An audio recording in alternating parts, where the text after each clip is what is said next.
analyzing this going to work on the train, and I'm sitting there, you know, watching, typing, and I'm like, oh, this episode is good.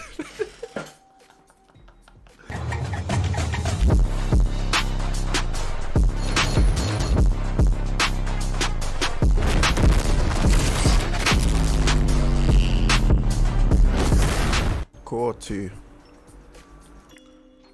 Bleach, 1000-Year Blood War, Cour 2.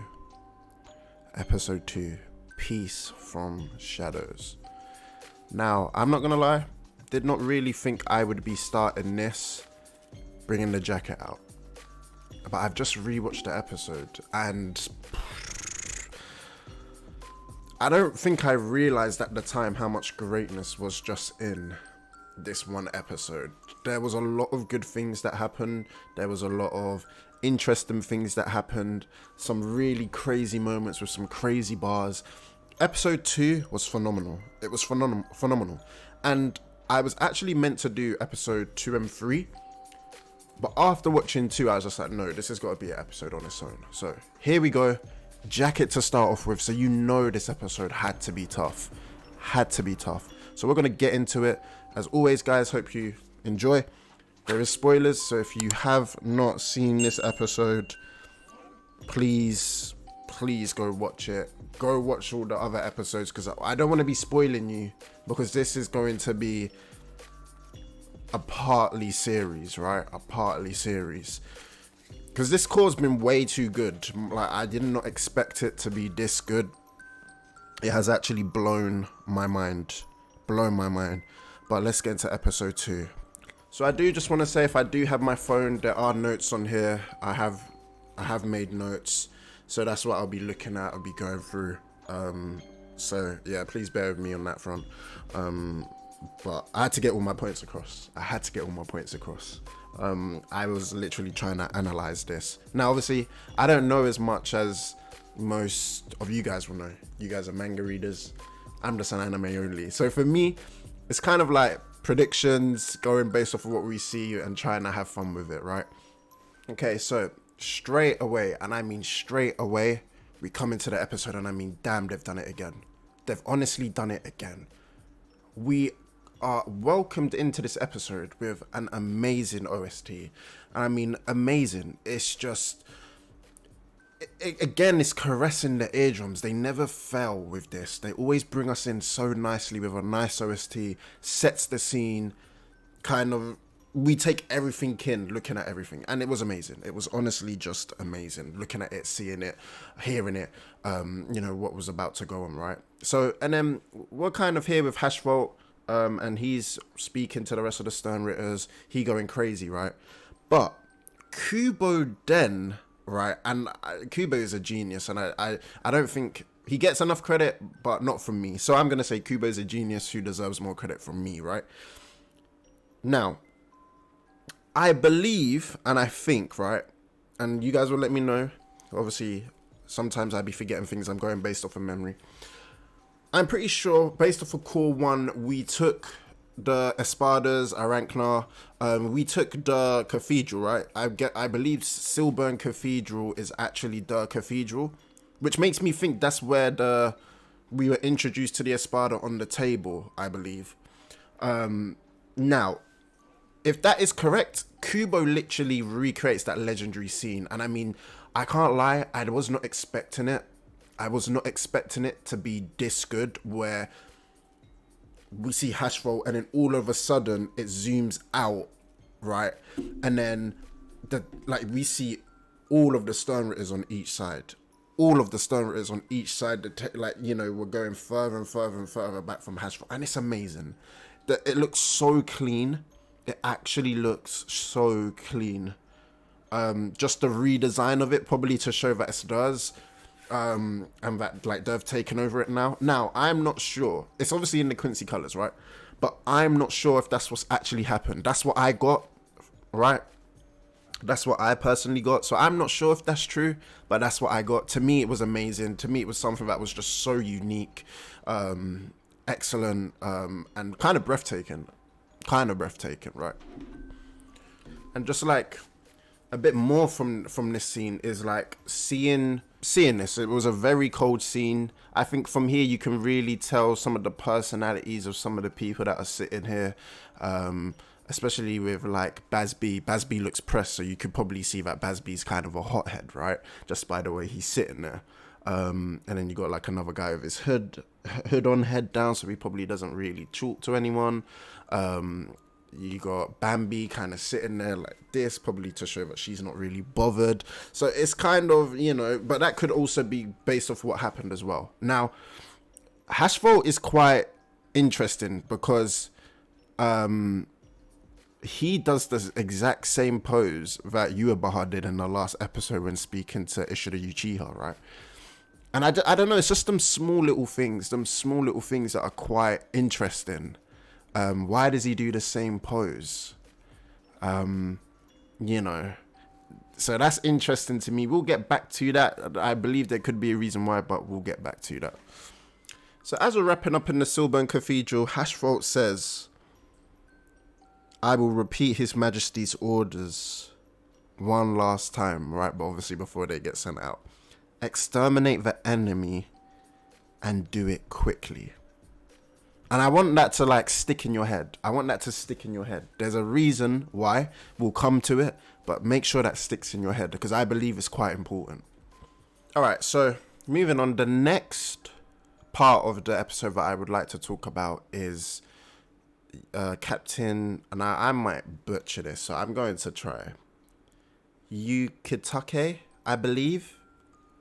I'm not sure. Hopefully that's right. So he's kind of in this place. Now, I don't know what this place is. This might just be his own quarters. This just might be where he resides. I'm not really sure, right? But he's in this place. It's candlelit. It seems quite dark in there. You could say it's heated, but I can't really tell because there's not really any smoke. So I'm not sure. But he's in this place. He's kind of sitting there. I think he's got his knees crossed. He has his hands on his laps. And it kind of seems like he's meditating. Now, I always know him to be ill, personally.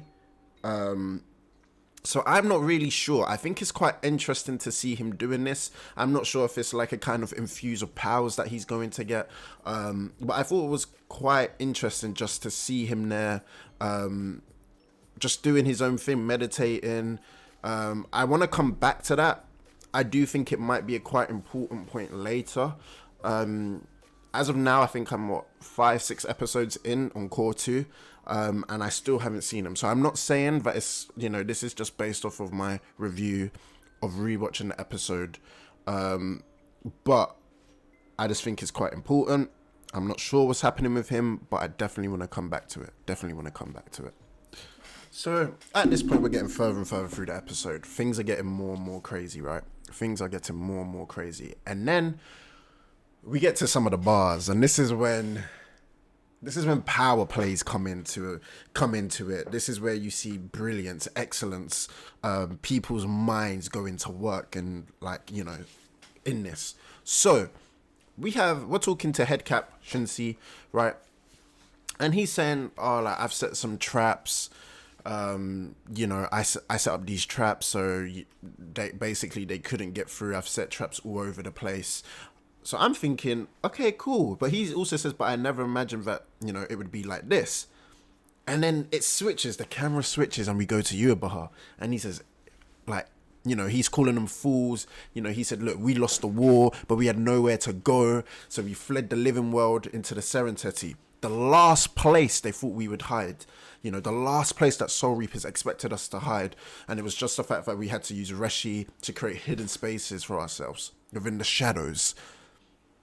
We called this the Invisible Empire, the Ronderich. And I'm like, wait, hold on. So you're telling me, and again, this is the stuff I didn't even realize or remembered, right? When we were reacting to this, yeah. So they've been hiding this whole time. Literally under their noses. And then I was literally ranting in part 1 of this, literally saying we're the most, I ranted, I said we're the most I can't remember how I put it, But I said, look, we're not ready for anything. I said, literally, we just kept getting jumped, right? We just kept getting jumped, and we don't know how it happened. This is how it happened. This is how it happened. It's crazy. Honestly, it is crazy. Like, it's so crazy, but it's so smart to hide right under their noses where they least expect it. So, and then when they were trying to do what they were trying to do after waiting, all they had to do was appear, and we wouldn't know how they did what they did. Crazy. And we get a live. It's crazy because at the time we got like a live. I don't know what I want to say, but we got a live representation of this literally a couple seconds after, and I mean a couple seconds after. So you may be thinking, how can we get a live representation a couple seconds after? And I mean, well, this is how it happened. Akon's confused. He's like, what the hell is happening? How did they just come through here? Nakk Le Vaar is behind all of the research and development people, and it's just like, he starts speaking, and I'm like, hey, yo, how did he get there? Obviously, now we know how he got there. It's crazy. He explains, you're overflowing with Reshi, the source of our power. The possibilities were limitless. He comes through saying, look, we've been safely within the shadows, like we've been slowly building up our strength. And I'm just thinking, yo, these Stunritters had it all figured out. I can't even lie. That is so smart from them. But kind of not as smart from the Soul Reapers. Right, it's not really their fault. But it's the fact, like, because there's so much Reshi, it kind of made sense now that I think about it, for them to really be there and just hide in the shadows. But Nakk Le Vaar, cold guy, don't know how he got up behind them and no one even noticed him. But funny, crazy, just spectacular, really spectacular. And I think these are just hidden gems. Literally hidden gems that you're thinking, like, everyone's probably thinking, like, especially like, for example, reactors, right? And I can't speak for all reactors, so I'm just speaking for myself right now. If you think it applies to anyone else, that's fair enough, but I'm speaking about myself. I be so hyped when reacting in the moment, right? I do read most of the subtitles, but you miss things.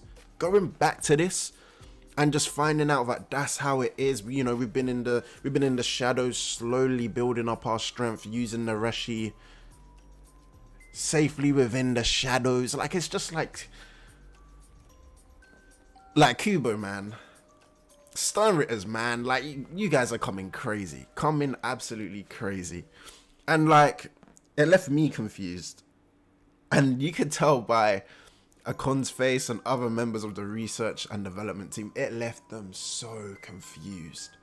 So confused. Like, how did no one know that? How did no one pick up on it? It's such a power play, in my opinion. Such a power play. So the Stunritters are obviously now just appearing out of nowhere. They're literally coming through, appearing out of nowhere, which kind of makes sense because they've been within the shadows, right? So Shunsi and Jugo are talking, and basically, Juragam Hashvolt, I think his name is, right? He says, I'm the Stunritter Grandmaster. Woof! I don't even know what that really means, but it sounds cold. It sounds cold, right? So, they're introducing each other. I'm the head captain. I'm the Grandmaster, right? And basically, this guy Hashvolt literally makes it seem like he's all-knowing. Like, all-knowing. You know what I mean? And he starts saying, look, at the end of the day, we couldn't have been affected by the traps because we were already inside the Soul Society membrane. And I'm thinking, yeah, now this all makes sense. Like, it was starting to make sense. Obviously, my second time watching it, it was starting to make sense. But, like, now it's just like, they were in the shadows, already in the membrane, so they bypassed the traps. And you got to think, Yuabaha, Hashvolt, whoever came up with this plan to hide inside the Serentity in the shadows, which I can't imagine it's easy to do, but they've done it. Like, big brain plays, honestly. Big brain plays, because it's caught the Soul Society off guard. Like, how do we try and prepare for you and still fail? You know what I mean? We failed successfully. We still let you in, but we did set traps for you. We set traps. It's crazy. Oh my God. Like, just this episode was amazing. It was honestly amazing. So during the conversation of Shunsi and Jugo says, look, His Majesty gave us one order and this was his one order. And again, it's that same line that I mentioned earlier. Exterminate the enemy and do it quickly. Now, I put in my notes, I can't lie. I said, look, I believe this is the second or third time this has been said in this episode. And I said there's a lot of importance in this statement. A lot of importance. And the reason why I think there may be this much importance is because of two factors. Now, I could be wrong. The first one is Ichigo. Right? They would know that Ichigo's not going to be here. They would know, right? Because obviously Jugo coming and spilling stuff that we didn't think they would know. So they must know that Ichigo isn't there. Second is the fact that Mayuri. Now, I think Mayuri is going to be a big factor. Right? Well, it's not even I think. I know he's sort of going to be a big factor. The reasons are coming up because I've watched this another time and I had the chance to dissect and go through it, right? So that's coming up. That is coming up. We will get into that. Alright, so talking about big dog Mayuri, right? A pimp named Mayuri. This guy, this episode was the coldest. I'm not gonna lie. We're gonna get into some other cold characters, but he was the coldest. He appears out of some mysterious store. And I'm telling you, that boy was shining as he came.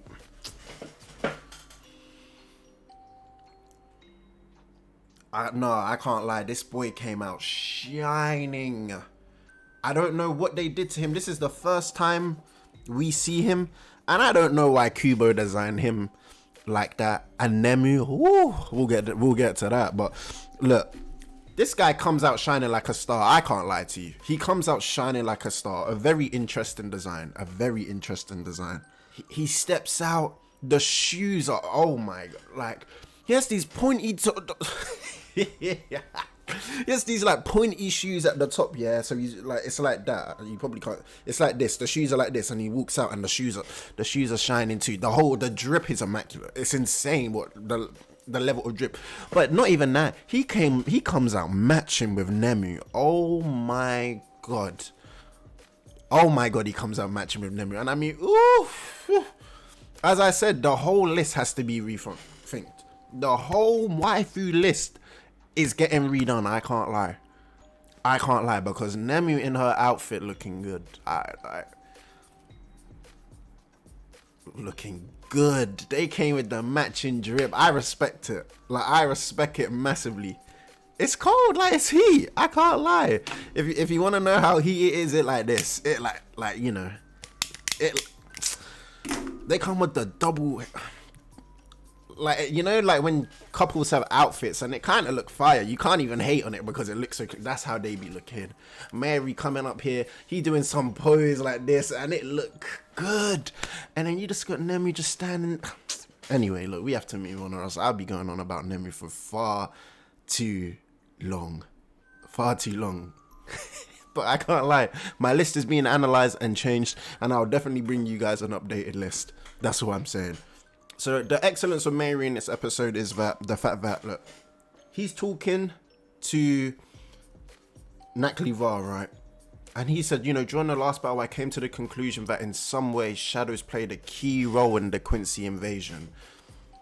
So I took precaution in modifying certain things, you know, eliminating the presence of shadows whatsoever in his lab. So he goes, now then, you imply that we weren't very bright in this department. Let's see if I can change your mind before you go. And I'm like, okay. I'm not gonna lie. He came tough. What do you mean? Saying we ain't bright. Like Mary ain't shining like a star right now. Do you know the hidden meaning It's crazy. He said we are not bright, but I came out bright from the get-go. I'm already smart. I'm already up here. So you said that to the underlings. That's cool. You can say that to the rest of the research and development team. But to me, Big Mayuri, you cannot say that, because I'm going to change your mind before you leave. One of the coldest scenes, I can't lie, in this episode, or of this episode. The whole back and forth that they have, which is to come, honestly just blew my mind. Obviously I was analyzing this going to work on the train, and I'm sitting there, watching, typing, and I'm like, like, this episode is good. I didn't think it was so good, but it's good. Oh my gosh. But let's continue. Let's keep moving. So I mean, look, to keep moving on, and I wanted to kind of say this based off of what Mayuri just said, right? Obviously, look, he figures out that they've been hiding in the shadows. He figures out that they use Reshi. He kind of figured out everything. He says, look, we know that gave you a massive advantage in the first fight, but I can't lie, I would still say the one step behind.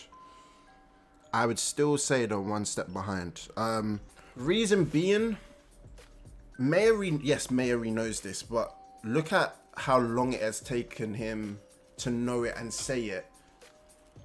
And then now they're like, let's say this is the second attack, which it basically is. He's only telling them now when they've come forth. However, like, I don't know if he's passed that on to everyone else. Do you know what I mean? Like, he knows the shadows played a massive part, but do any of the other captains know that that's how they're coming through? So I'd still say they're one step behind. It's good that Mayuri knows that. Shout out to him, obviously coming tough, but we need to get that one step ahead. Moving on, we see a lot of fighting.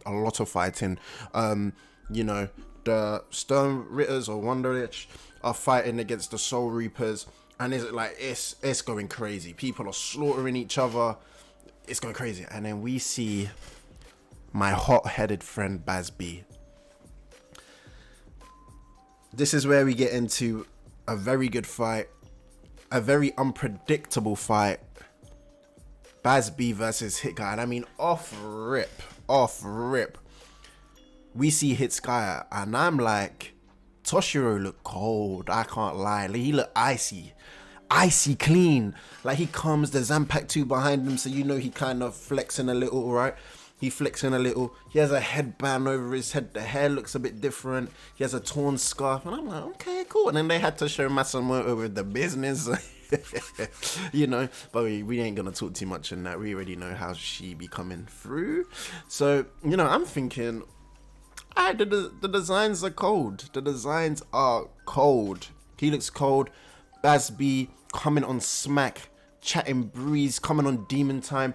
He just lets out his flames, and they are roaring. And I mean, his flames are roaring in Hitskaya's face. Like, honestly, I was just like, this is about to go down like that.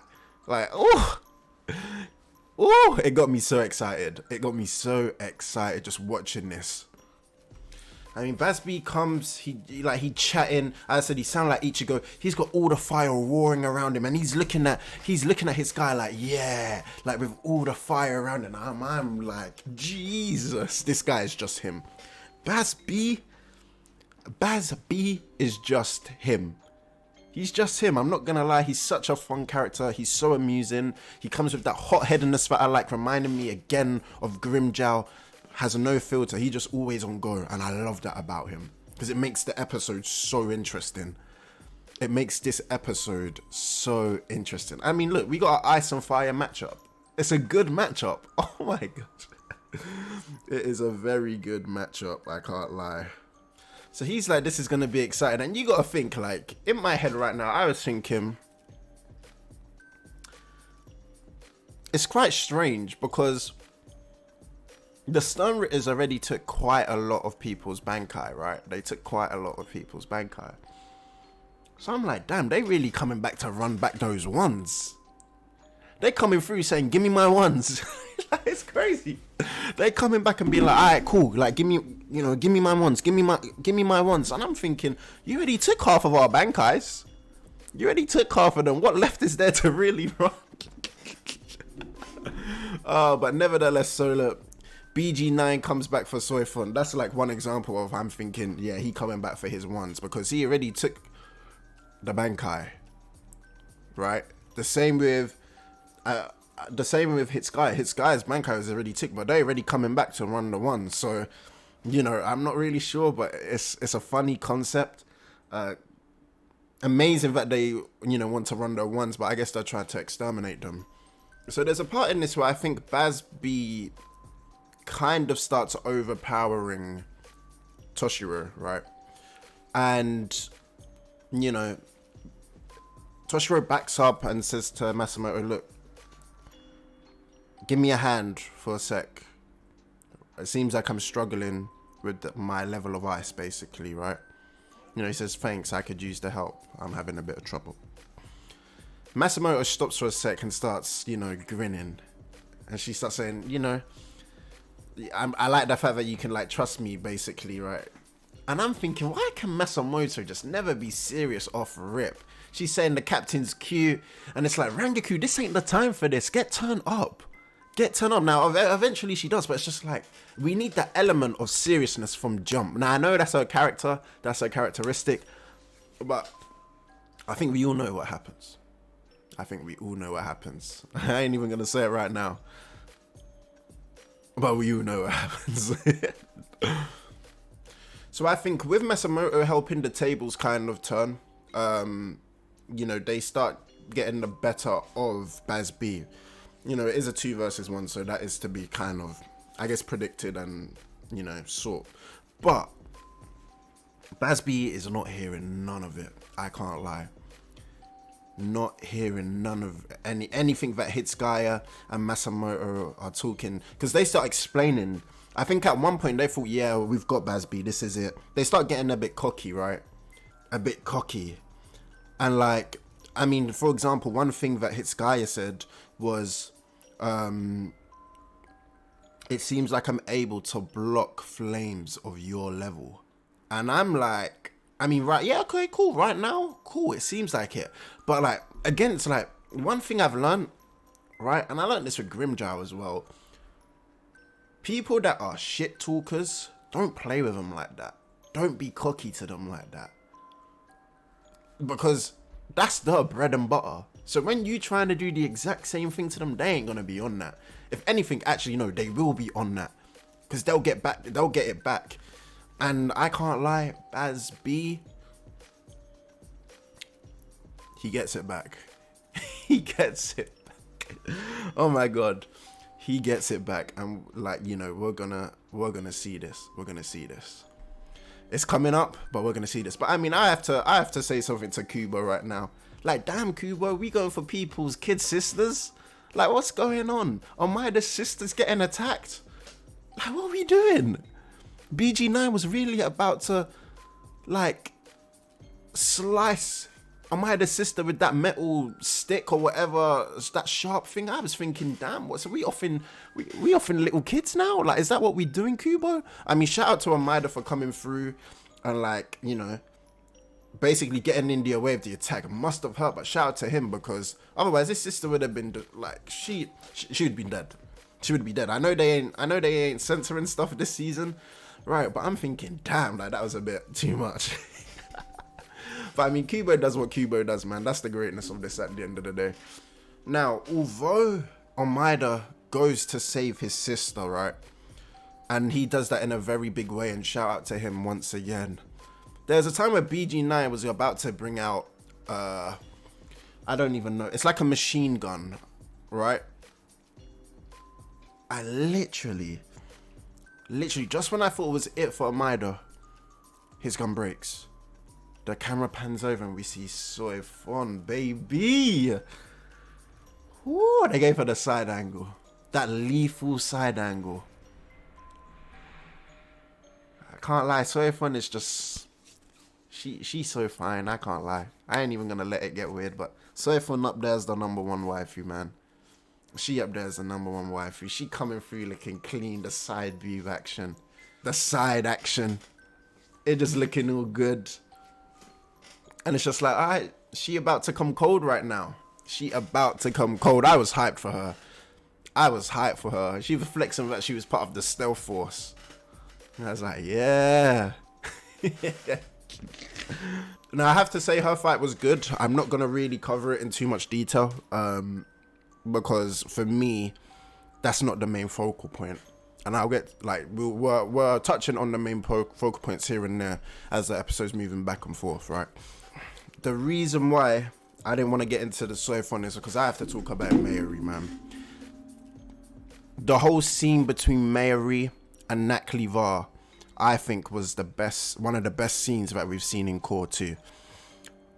From a perspective of mind games, big power plays, big brain plays. This was honestly consistent of so many hidden gems, and I'm about to break it down for you. So I've got quite a lot written here, so I'm going to be looking at the phone a lot. I do apologize, right?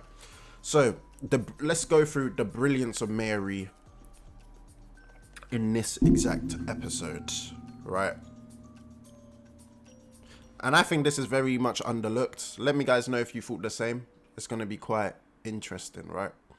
So to get into this, firstly, he understands how Nakk Le Vaar bypassed the traps, right?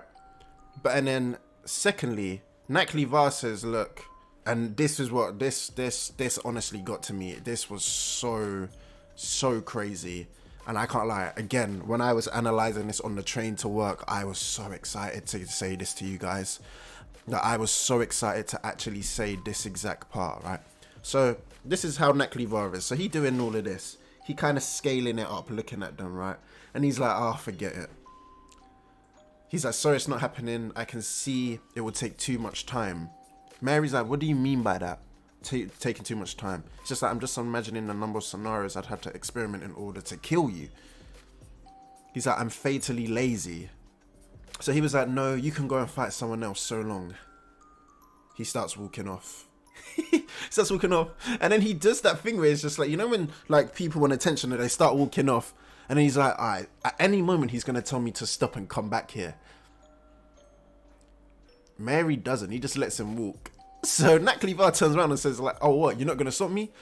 Mayuri says, hey, look, my boy, you're perfectly free to leave as far as I'm concerned. I'm like, he said, I need time to study your spiritual pressure anyway. So if you want to go, unless of course you really want to put me in your trap by luring me into your space. And I was just like, Mayuri, you smart MF. You smart MF. And even, I can't lie, it's such a compliment for him, right? Because even Nakk Le Vaar says, oh, you're good. It's like, okay, cool. So yeah, maybe you are bright. Maybe I have to take that back.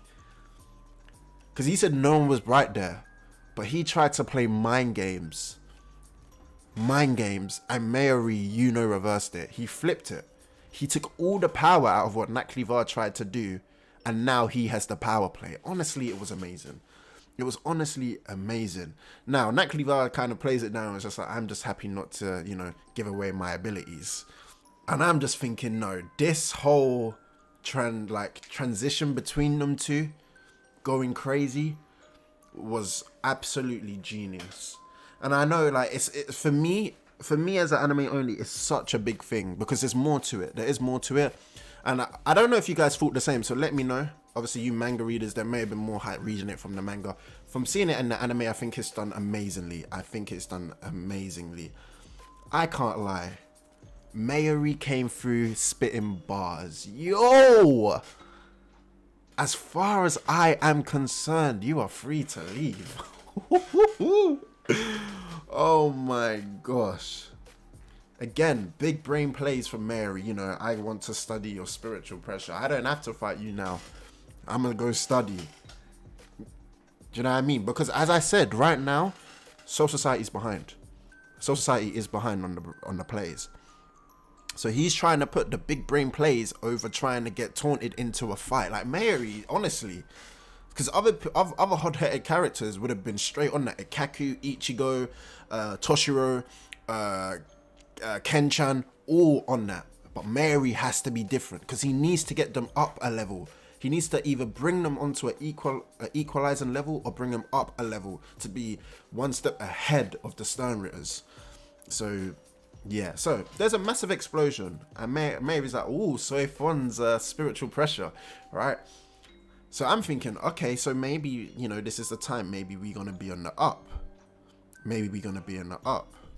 So, reading from my notes, I said, Le Vaar acknowledges Mayuri by saying you're good, and he's happy he didn't give away his abilities.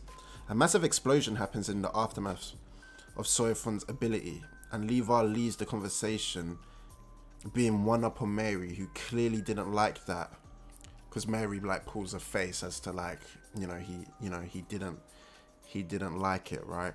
Because he didn't like that. Basically, the reason why he's pulling that face is he didn't like what Yurabaha said, and that Nakk Le Vaar repeated to Mayuri when he said, Yurabaha foretold this would happen, and he leaves saying this could prove fatal, and I don't mean for our side.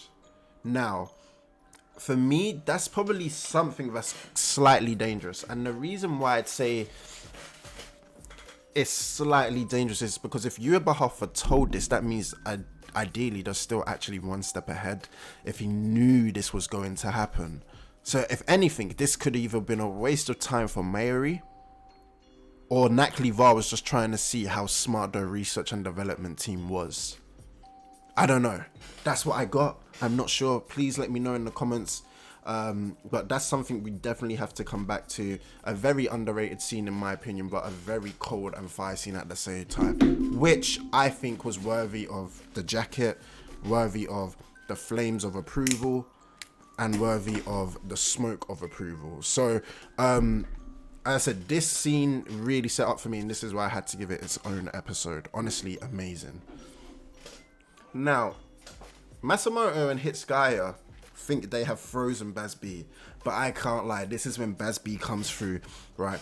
Bazz-B, the Hall of Fame trash talker. The Hall of Fame trash talker. This is what he says. He says, you know what? I wish you did have your Bankai right now. Man, I could have shown you that one finger of mine would be more than enough to defeat that pathetic Bankai of yours. Do you know how crazy that is? Saying that his Bankai is pathetic and he could use one finger. I was like, okay. So and then he's just like, look, I'm just getting started. Bazz-B's like, I'm just getting started. So based off of that, Hitsuya gets turned up. He gets turned up. But the sad thing was, although he got turned up, right? He only really got turned up not to do anything because he wasn't strong enough for Bazz-B's attacks. And if anything, Toshiro actually was stalling, one for time and two to give Masamoto time to flee. He says, go, I'll hold him back. Leaving me to think, damn, Bazz-B just really like that. Bazz-B just really like that. Oh my gosh, Bazz-B is really like that. Again, he says, all I need is one finger. And he says, burn a finger one. Blast a laser beam of fire. And I'm like, how hot is that? Like, just blast it with the one finger. Like magma finger. I'm thinking, Jesus Christ. Jesus Christ. Again, he really be like that. He really be like that. Man said it will only take one finger, bruh. And I can't lie, his guy's hiding behind some ice. Bazz-B's still on there. All of a sudden, Hitsuya's ice breaks, and Bazz-B, I can't lie, he turned him into a pack. You might not think it's a pack, but I'm saying it's a pack because the size of the hole that went through Hitsuya, it was a big hole. I can't lie. I'm saying he turned him into a pack. He ain't dead or nothing, but still, like he packed him up right there. Packed him. I can't lie. So, I mean, we're going to quickly go to Soi Fon now. Soi Fon started to go crazy in this fight against BG9. She started to go nuts. Literally throwing him around, defeating him. Like, there was a point where she was talking smack and saying, oh, you're still breathing? And he was like, I was never breathing in the first place. Kind of funny, I can't lie. But, and then So he's about to like unleash some massive like attack, right? Shoots off so many rockets and whatever, right? And I'm like, oh no, like Soy Fun's gonna get caught. She jumps up. But and then damn, I can't lie, BG9 came on demon time. He came on demon time. I don't know how he closed the gap. He literally pierced Soy Fun's wrist with one of his metal piercer things, and then gets all the way up there. And I'm like, oh no, not my waifu. It's looking bad for Soy Fun right now, I can't lie. It was looking very bad. And I was quite worried at this time. And he, you know, like, I'm not even gonna lie. And I can't even deny him. Right? Because Soy Fun was going off at first. Soy Fun was only going off until this happened. BG9 had to try and get his lick back. I mean, man, like, my wifey just... She looked like she was about to go outside. I can't even lie. Getting his back in blood, because I can't lie. After what we were doing to him at first, he had to get his back. I can't even be mad. Soy Fun did her thing. You can't even deny her. She was going off. So I don't want to see any Soy Fun hate. But yeah, BG9, crazy. Alright, so we're coming towards the end of the episode. And I mean, I can't lie. I've never seen a captain run so fast. Toshiro is on his bike because Bazz-B is ducking him down. I can't lie. Now, I think this is obviously Kubo's way of saying right now, obviously, look, Hitsugai doesn't have his Bankai. So I think it's really saying that Bazz-B right now is just that much stronger than Hitsugai. Just that much stronger. And I mean, damn, at this rate, we literally just see Bazz-B brushing away all of Hitsugai's attacks and threats. And like, it's crazy. At one point, he threatens him and says, you know, I'm gonna use another finger. And I was like, that's a vio. It's such a violation. It's such a violation, you know. Bazz-B says, look, you should have escaped in that fog. You should have escaped. So his guy tries to set a trap with stuff on the ground like markings, Hyoko Jutsun Juin, and like, that's badly pronounced, I apologize. Again, Bazz-B gets out of it like it's nothing. His guy's like, you gotta be kidding me. And I mean, Bazz-B at this point, he's like, look, I'm gonna use a second finger on you. Burning finger 2, bam. The fire's blasting towards the ice, and it hits Hitsugai, strikes him down. Like, I'm thinking, oh lord. And then this is when, which I don't really understand, but maybe it makes sense. I don't know. So Kangdu comes through. He comes out of nowhere, basically, you know, aka the anime Wolverine. And he comes through, and, you know, in my mind, he's capitalizing on what Bazz-B just did, right? But he says, you know, we agreed that basically, I think the ones who took the Bankai, it would be left to them, which I guess is left to Kangdu, right? So that didn't really make sense to me, but it is what it is. So Kangdu is there to do what he's got to do, right? Cool. Moving on, we go back to Mayuri. This is coming towards the end of the episode. And, you know, Uehara contacts Mayuri, stating that he found a way to reclaim everyone's Bankai. Now, I mean, this might have just been the turning point that Nakk Le Vaar was talking about. This might have been the turning point that he was talking about. So Mayuri gasps and the episode cuts. Episode ends, right? Potentially a way to turn the tables, and perhaps what Le Vaar was foreshadowing earlier. Maybe this is the turning point, which I think it is potentially. If people can get their Bankais back, they'll be at, you know, I guess kind of like a full capacity. So it was interesting. However, it may have also been foreseen by Uehara. So overall, episode 2, I think it was a genius episode, just due to the simple fact that I think Mayuri stopped like this from being a completely one-sided battle. I think if he would have fought Le Vaar, the Soul Society would have crumbled, personally. That's what I think. I think Mayuri, again, not getting caught into that trap, allowing for time to experiment, to understand, to do certain things, is very good. Now, I'm not saying Nakk Le Vaar is not strong. I still think he's strong, and I think he's dangerous, and I think he's just minding his time. So yeah, an amazing episode, a good fight from Hitsuya and Bazz-B. Soifon, I hope, is obviously good. You know, hopefully she be alright. Because yeah, that's my waifu. But guys, I hope you did enjoy. That is episode 2. So yeah, look, episode 2, Peace from Shadows. I hope you enjoyed. Let me know if you want another part. But yeah, I'll see you guys in the next one. Peace.